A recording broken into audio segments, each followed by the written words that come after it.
discuss transferring images using a gel medium, such as this golden. This is golden gel medium. You can use liquid text. This has a glazing to this medium.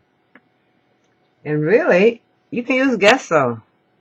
I'm convinced that you could use just household glue, because the key to it is to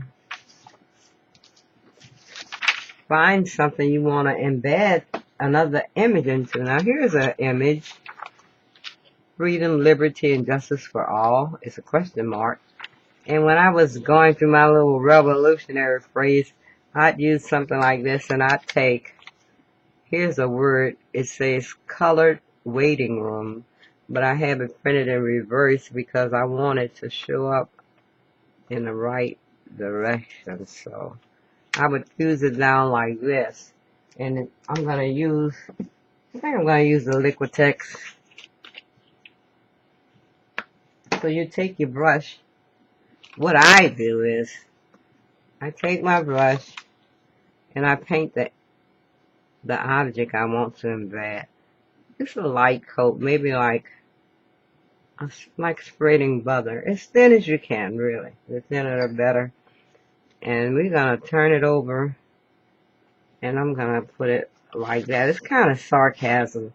The key to a good image transfer is you have perfect contact with the two images, and I love this rolling pin. Now if that would have came back, that would have been too much gel. Okay, it's pretty fused tightly. There's no air bubbles, because this thing is so heavy, I tell you, it rolls everything out of the way. Now for the sake of time, I have one that's already dry. You need to let this completely dry.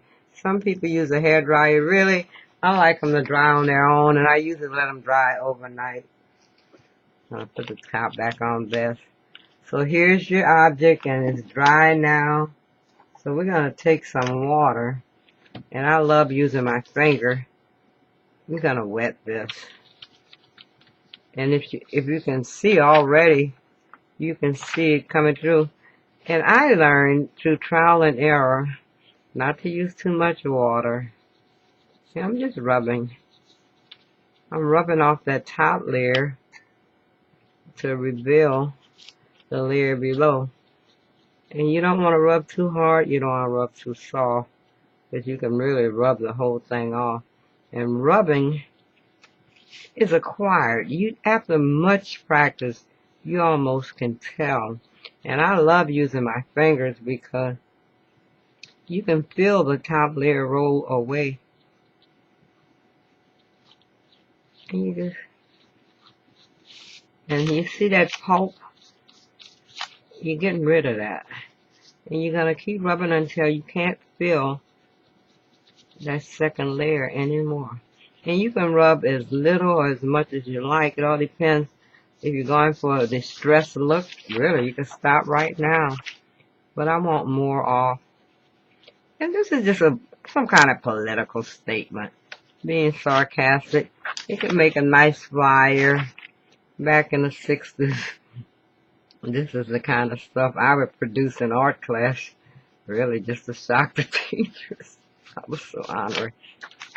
But you could see how you could keep doing that. What time is it?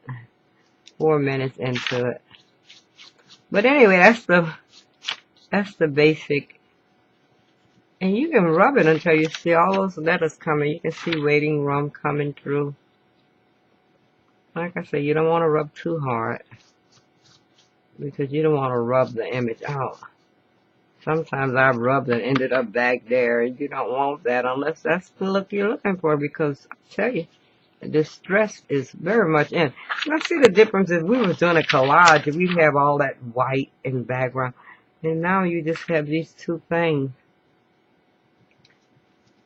And it looks like it's a part of the design. If you look, you can see the stripes on the flag showing through, and that's what you want.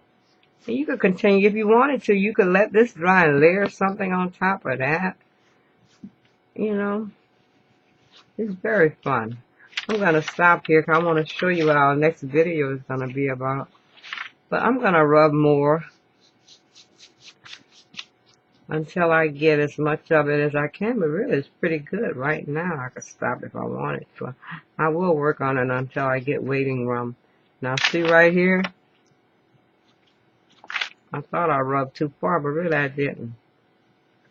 I'm okay because you can see those stars coming through. And that's what you want. You want to get rid of as much of that top layer as you can. On our next video, right now I'm painting this base a silver white. I'm going to put another layer. And where the tape is will be red. Because next time I'm going to show you how to use a water decal and water slip something like this Delta on. And it's a special technique using water decal or backlit. If you use backlit paper, then when you place this over a lamp or place it over a candle, it will illuminate. But that's next time. I hope you learned something. Don't be afraid to try image transfer. It's really fun. See you next time.